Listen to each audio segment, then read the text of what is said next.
भैया बहनों शुभाफीफ, आपने जहाँ तक पढ़ा है पाठ ठलुआ क्लब, उसके आगे से आज पढ़ना है। तो आपने पढ़ा था कि प्रवीण महाशय राजा साहब के बंगले में जहाँ कार्यक्रम था वहाँ पहुँच गए हैं। प्रवीण को देखते ही राजा साहब ने स्वागत किया। आइए आइए, आपकी हंस में आपका लेख देखकर दिल फड़क उठा। फड़क उठा माने खुश हो गया। मैं तो चकित हो गया, मालूम ही ना था कि इस नगर में आप जैसे रत्न भी छिपे हुए हैं। रत्न माने बहुमूल्य जिसको कहा जाता है, ऐसे लोग। फिर उपस्थित सज्जनों से उनका परिचय देने लगे। आपने महाशय प्रवीण का नाम तो सुना होगा, वह आप ही हैं। क्या माधुर्य है, क्या ओज है, ओज माने तेज, क्या भाव है, क्या भाषा है, क्या सूझ है, सूझ माने समझ, क्या चमत्कार है, क्या प्रवाह है कि वाह वाह, मेरी तो आत्मा जैसे नृत्य करने लगती है। माने प्रवीण महाशय के लेखों को देख करके पढ़ करके राजा साहब को बहुत ही आनंद प्राप्त होता है। एक सज्जन ने जो अंग्रेजी सूट में थे प्रवीण को ऐसी निगाह से देखा मानो वह चिड़िया घर के कोई जीव हो और बोले, आपने अंग्रेजी के कवियों का भी अध्ययन किया है, बायरन, शेली, कीट्स आदि। तो ये सारे लेखक जैसे आप हिंदी में पढ़ते हैं, राम नरेश त्रिपाठी, जयशंकर प्रसाद, सुमित्रानंदन पंत, तो वैसे ही अंग्रेजी में भी ये कवि हैं, बायरन, शेली, कीट्स आदि। प्रवीण ने रुखाई से जवाब दिया, जी हाँ, थोड़ा बहुत देखा तो है। आप इन महाकवियों में से किसी एक की रचनाओं का अनुवाद कर दें तो आज हिंदी भाषा की अमर सेवा करें। प्रवीण ने अपने को वायरन, शेली आदि से जौ भर भी कम ना समझते थे। वह अंग्रेजी के कवि थे। उनकी भाषा, शैली, विषय व्यंजना सभी अंग्रेज की रुचि के अनुकूल था। उनका अनुवाद करना वह अपने लिए गौरव की बात ना समझते थे। उसी तरह जैसे वे उनकी रचनाओं का अनुवाद करना अपने लिए गौरव की वस्तु ना समझते। बोले, हमारे यहाँ आत्मदर्शन का भी इतना अभाव नहीं है कि हम विदेशी कवियों से भिक्षा मांगें। हम विदेशी कवियों से भिक्षा मांगें। यहाँ था भैया बहनों, मेरा विचार है कि कम से कम इस विषय में भारत अब भी पश्चिम को बहुत कुछ सिखा सकता है। पश्चिम माने विदेशी। यह अनर्गल बात थी। अंग्रेज के भक्त महाशय ने प्रवीण को पागल समझा। राजा साहब ने प्रवीण को ऐसी आंखों से देखा जो कह रही थी, जरा मौका माहौल देखकर बात करो।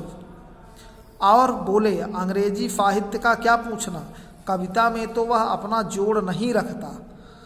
अंग्रेज के भक्त महाशय ने प्रवीण को सगर्व नेत्र से देखा। हमारे कवियों ने अभी तक कविता का ही अर्थ नहीं समझा। अभी तक वियोग और नख सिख, नख माने ऊपर से लेकर नीचे तक को कविता का आधार बनाए हुए हैं। प्रवीण ने ईंट का जवाब पत्थर से दिया। मेरा विचार है कि आपने वर्तमान कवियों का अध्ययन नहीं किया, या किया तो उतरी आँखों से। उतरी आँखों से माने ध्यान से नहीं देखा। राजा साहब ने अब प्रवीण की जबान बंद कर देने का निश्चय किया। आप मिस्टर परांजपे हैं प्रवीण जी,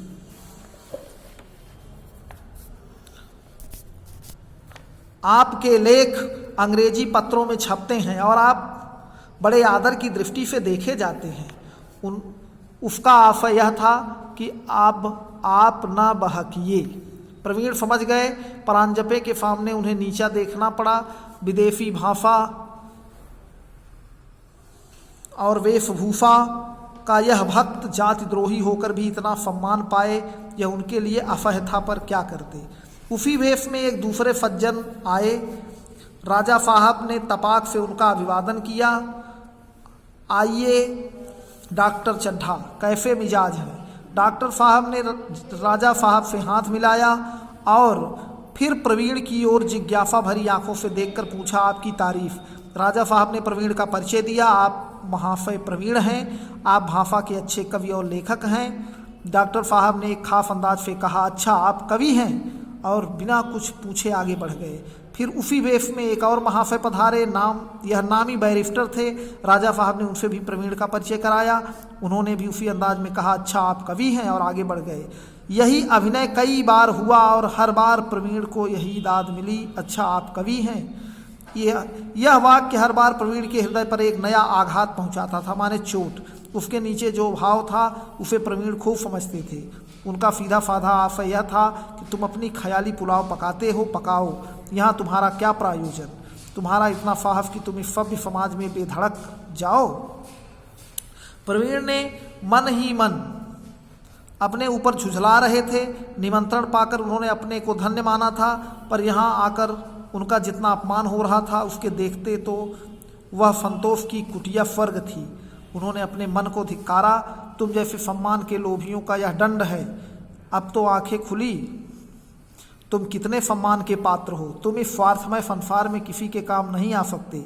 वकील बैरिस्टर तुम्हारा सम्मान क्यों करें, तुम उनके मुवक्किल नहीं हो सकते, ना उन्हें तुम्हारे द्वारा कोई मुकदमा पाने की आशा है। डॉक्टर या हकीम तुम्हारा सम्मान क्यों करे, उन्हें तुम्हारे घर बिना फीस आने की इच्छा नहीं।